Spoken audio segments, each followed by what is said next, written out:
আসসালামু আলাইকুম, কেমন আছেন? আশা করি আপনারা অনেকটা ভালো আছেন। সো গাইস, আল্লাহর রহমতে আমি ভালো আছি। আজকের এই ভিডিওটার মাধ্যমে জানতে পারবেন যে ফেসবুকের ক্যাপশন কিভাবে আপনি আপনার ফটো অনুযায়ী ক্যাপশন কিভাবে বের করে আপনার ফটোতে লাগিয়ে আপনি ফেসবুকে পোস্ট করতে পারবেন খুব ইজিলি ভাবে। সো গাইস, এখানে কিন্তু হাজার হাজার আপনি ক্যাপশন পেয়ে যাবেন। এখানে সেই ক্যাপশন আপনি ব্যবহার করতে পারবেন, পিকচার হিসেবে ব্যবহার করতে পারবেন এবং আমার টেক্সট হিসেবে ব্যবহার করতে পারবেন। সো গাইস, অ্যাপসটা প্লে স্টোরে অ্যাভেলেবল পেয়ে যাবেন, সেখান থেকে ডাউনলোড করে নেবেন। যারা এখনও চ্যানেলটা সাবস্ক্রাইব করে প্লিজ সাবস্ক্রাইব করে বেল আইকনটা অল করে দেন। যারা সাবস্ক্রাইব করেছেন তাদেরকে অসংখ্য ধন্যবাদ। I love you so much.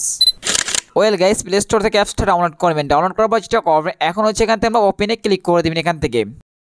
So এখানে দেখতে পাচ্ছেন অনেক ক্যাটাগরি আছে, এখান থেকে যে কোনো ক্যাটাগরি আপনি ব্যবহার করতে পারেন, বাট এখান থেকে ফটো অনুযায়ী যে কোনো ক্যাটাগরি ব্যবহার করতে পারেন এখান থেকে। তো এখান থেকে যেহেতু আমরা ফেসবুকে পোস্ট করবো, তার জন্য উপরে দেখতে পাচ্ছেন ফেসবুক একটা ক্যাটাগরি আছে, আমরা ফেসবুক ক্যাটাগরির উপরে ক্লিক করবো এখান থেকে।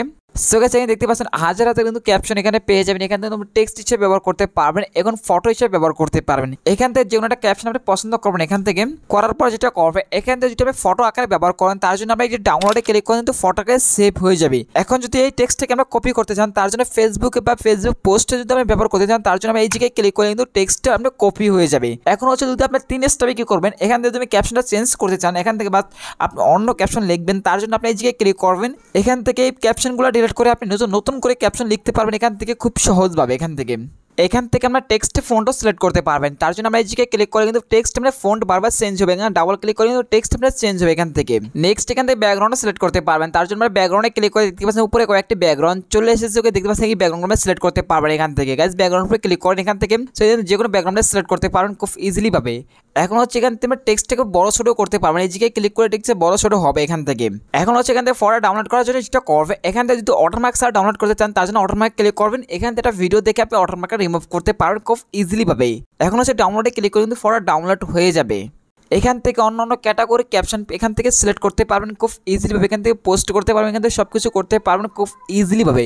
এখন হচ্ছে এখান থেকে আমরা মোবাইল ফোনে ওয়ালপেপারের জন্য কয়েকটি ক্যাপশন আমরা ইউজ করব, তার জন্য আমরা এই জায়গায় ক্লিক করবেন। সো দেখতে পাচ্ছেন এখানে কিন্তু অনেক ক্যাপশন আপনি পেয়ে যাবেন, এখান থেকে কিন্তু আপনি ক্যাপশনগুলো ব্যবহার করতে পারবেন। এখান থেকে ওয়ালপেপার হিসেবে ব্যবহার করতে পারবেন। সেকেন্ড হচ্ছে এগুলো পোস্ট হিসেবে ব্যবহার করতে পারেন, ফেসবুক পোস্ট করতে পারবেন, এখান থেকে সব ইজিলি ভাবে পোস্ট করতে পারবেন এখান থেকে।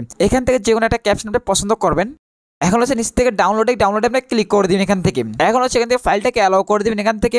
সো গাইস, আমাদের তো ফটোটা গ্যালারিতে চলে যাবে। সো গাইস, এটি ছিল ছোট্ট কন্টেন্ট ইন্টারেস্টিং ভিডিও। সো ভিডিওটা কেমন হয়েছে প্লিজ কমেন্টে জানাবেন। দেখাবেন নেক্সট কোনো ভিডিওতে। গুড বাই, টাটা, আল্লাহ হাফেজ, টেক কেয়ার। নেক্সট কি ভিডিও আসবে সেটা কমেন্ট বক্সে বলে দিবেন। দেখাবে নেক্সট কোনো ভিডিওতে। আল্লাহ হাফেজ।